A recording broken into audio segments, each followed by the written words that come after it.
జై శ్రీరామ్, శ్రీమాత్రి నమః. జై జనసేన, జై పవన్ కళ్యాణ్, జై వరాహి. అందరికీ నమస్కారం.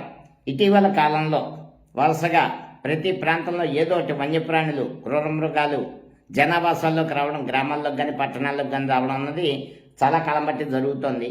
దీనికి మూల కారణం ఏంటంటే, ప్రకృతి వసుదైక కుటుంబం అంటే మనుషులే కాదు, పశుపక్షాదులు, మృగాలు, అనేక రకాల జంతువుల ఆవాసం ఈ ధరిత్రి నాదే అనుకుని అటవీ ప్రాంతాల్లోకి మనుషులు వెళ్లి చొచ్చుకుపోయి ఎప్పుడైతే వాటికి ఆవాసం లేకుండా చేస్తారో అవి జనావాసాల్లో ఖచ్చితంగా వస్తాయి. ఇది కొన్ని ప్రాంతాల్లో, చిత్తూరు జిల్లా కానీ, శ్రీకాకుళం, విజయనగరం జిల్లాల్లో ఏనుగులు, అలాగే అనంతపురం జిల్లాలో చిరుతపుళ్ళు లేదా ఎలుగుబంట్లు, అలాగే కొన్ని ప్రాంతాల్లో రకరకాల జీవరాశులు గ్రామాలను ధ్వంసం చేసే పరిస్థితి కనిపిస్తోంది ఏనుగుల గుంపు వచ్చి.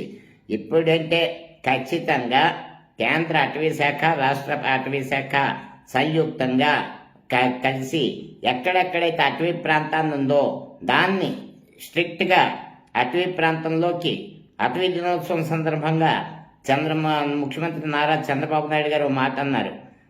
అడవిలోకి మీరు వెళ్తే మీకన్నా ముందు డ్రోన్ వెళ్తుంది, మీరు అడవిలోకి వెళ్ళింది అదే రోజు మీకు చివరి రోజు అవుతుంది.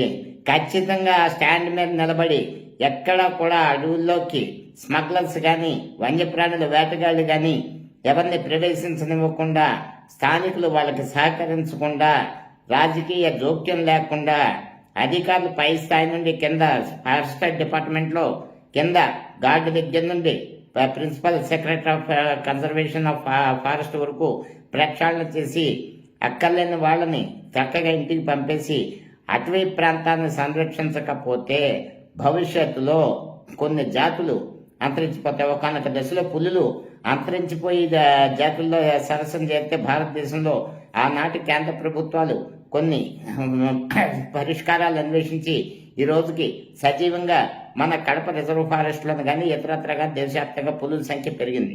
ఖచ్చితంగా పులులు ఎందుకు వస్తాయంటే, అటవీ సినిమాల్లో చూపించిన దానికి 10 రెట్లు లోపల అటవీ ప్రాంతంలో జరుగుతున్నాయి.